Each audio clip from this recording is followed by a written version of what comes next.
3 days ago, Congress wanted to know who placed suspicious bets on Polymarket before major news broke. Today, federal prosecutors gave them a name, and he works at Google. The Justice Department charged a Google engineer this week with making $2.75 million on Polymarket using non-public information. It's the second federal prosecution tied to alleged prediction market insider trading in just a few months. Prosecutors say the engineer placed bets on event outcomes he had advanced knowledge of through his job, then cashed out before the news became public. The case is the first to involve a major Silicon Valley employee, not a trader.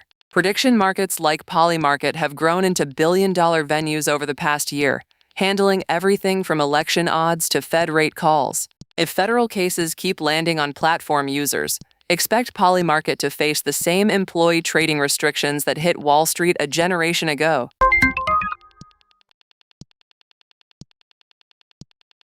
In a matter of seconds today, traders watched the price of SpaceX collapse 45%, even though SpaceX is still a private company and didn't move at all. Hyperliquid's pre-IPO SpaceX contract, a synthetic instrument that lets traders bet on what SpaceX will be worth when it goes public, suffered a flash crash this morning.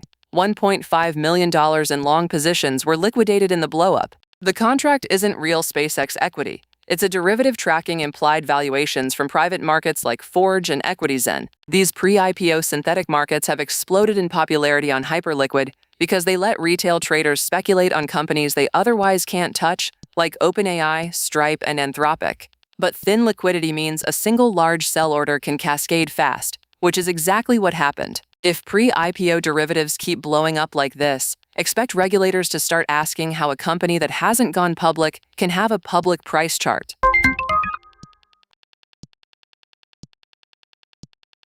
Bitcoin's biggest holders just started doing the exact thing they did in 2022, right before Bitcoin lost 3/4 of its value in 8 months. On-chain analysts say whale wallets are now reducing positions and moving Bitcoin to exchanges at a pace that mirrors the pre-crash behavior from that year. Back then, Bitcoin fell from $69,000 to $16,000 in 8 months, a 75% crash that wiped out the entire bull cycle.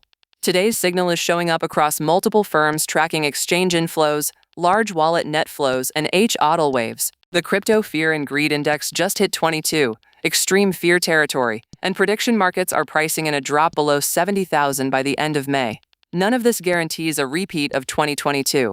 But when the holders with the best data start moving like they did before the worst crash in crypto history, smaller investors usually find out last. Subscribe now.